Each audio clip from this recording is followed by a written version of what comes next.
If you're seeing this message, that means my new book is officially available for pre-order, and I'm so excited. Weddings are supposed to be chaotic, a clash of families, hundreds of tiny details, and the pressure of everything going perfectly. But nothing could have prepared me for what happened on that fateful day. I was just a regular girl, a freelance event organizer's assistant, mostly helping with last-minute details and running errands. This particular wedding was extravagant.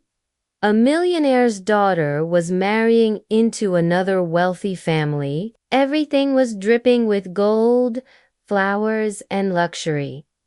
My job was simple. Check the guest list and guide people to their seats. But with hundreds of guests, all with similar last names and handwritten invitations, one small mistake changed everything. Her name was Eliza. She arrived in a sleek black dress, her hair shining under the chandelier's eyes, carrying a mix of amusement and indifference. If she didn't even care to be there, I scanned the list quickly, nervous, and somehow marked her down as special seating. Without realizing it, I ushered her straight to the bride's seat beside the groom's chair. Whispers filled the hall almost instantly. People exchanged looks. And Eliza, she didn't flinch. She simply raised a brow, smirked, and sat down like she belonged there. I panicked, running to correct the mistake, but before I could, the groom's mother approached, gushing with approval. Finally, our families will look so perfect together. I froze. Somehow everyone thought Eliza was the bride. The real bride was stuck in traffic thanks to a roadblock, and the ceremony had to stall. Meanwhile, Eliza leaned toward me and whispered, "You made this mistake, didn't you?" Her voice was teasing, but not unkind. "I'll fix it," I stammered, my face burning. "Or," she said, eyes sparkling, "we let them believe it for a little while. It might be fun."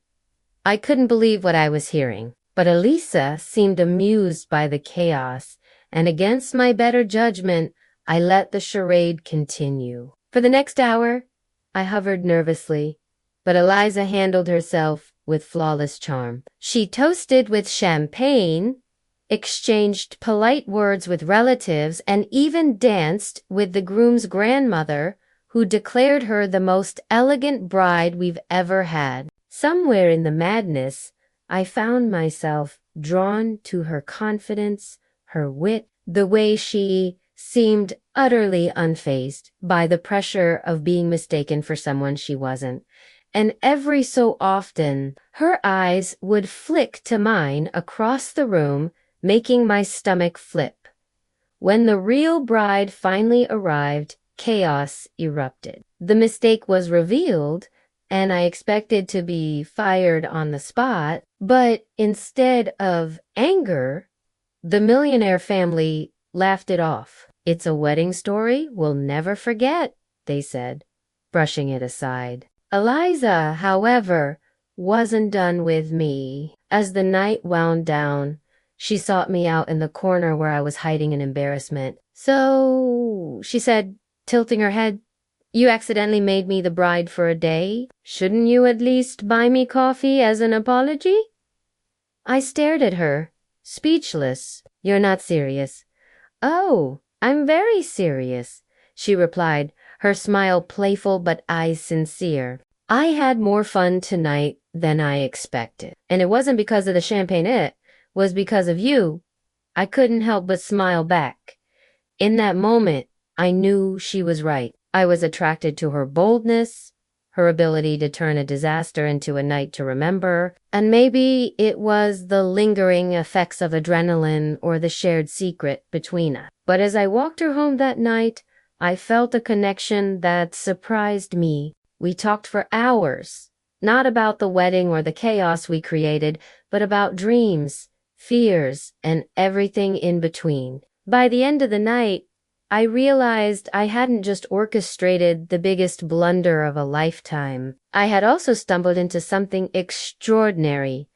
The following weeks were a whirlwind. We started with coffee dates, then moved to late night talks, stolen kisses, and weekend getaways. Looking back, I can laugh at the absurdity of it all.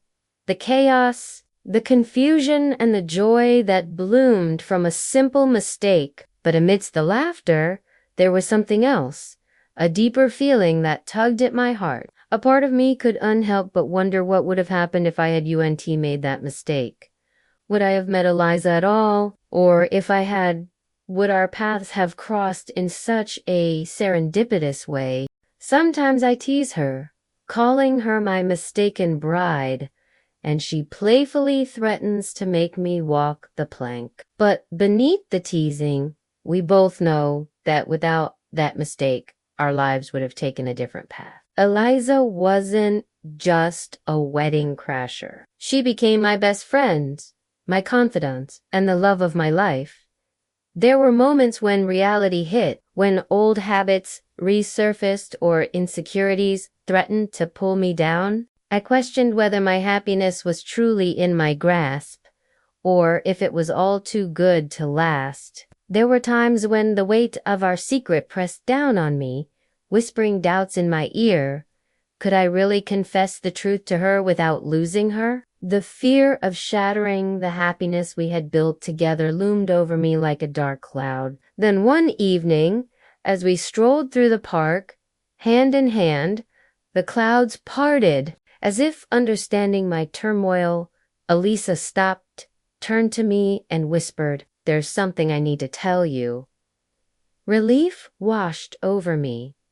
I wasn't alone in this. In that moment, under the soft glow of the streetlights, I poured my heart out. I confessed everything, the secret I had carried for so long, the fear that had become my constant companion. And when I finished, tears glistening in my eyes, all I could do was wait. Waiting for the words that would either shatter my world or mend the broken pieces within me. Her response, however, took me by surprise.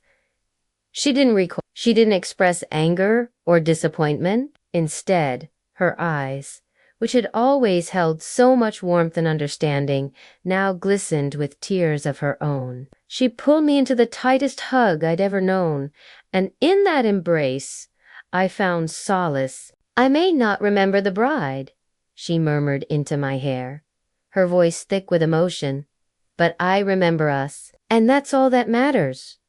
Her words were a balm to my soul, soothing the wounds of doubt that had been festering inside me. I realized then that our love, born out of a mistake, had become something real, something worth fighting for. We decided to keep our story to ourselves, a shared secret that bound us even closer. And as time went on, the whispers about the mistaken bride faded into wedding lore, a tale told and retold with amusement. Now, years later, as I look back, I can't help but marvel at the twists and turns of fate that brought us together. The wedding, once a symbol of chaos and confusion, became the foundation of our love story, a testament to the idea that sometimes mistakes can lead us to the most beautiful places imaginable. If you'd ask me back then, I would have believed that the woman I'd accidentally seated in the wrong chair would become the center of my universe. But life has a funny way of surprising you, doesn't it? Who would have thought a simple mix-up could lead to a lifetime of love and happiness? As I sit here typing this, surrounded by photos of our life together, I can't help but smile. The mistaken bride isn't just a memory. She's a part of who I am, who we are. And I wouldn't trade our story for the world. So here's 2 mistakes, mishaps, and the beautiful surprises that life has in store. And here's to Eliza, my mistaken bride, my love, My life.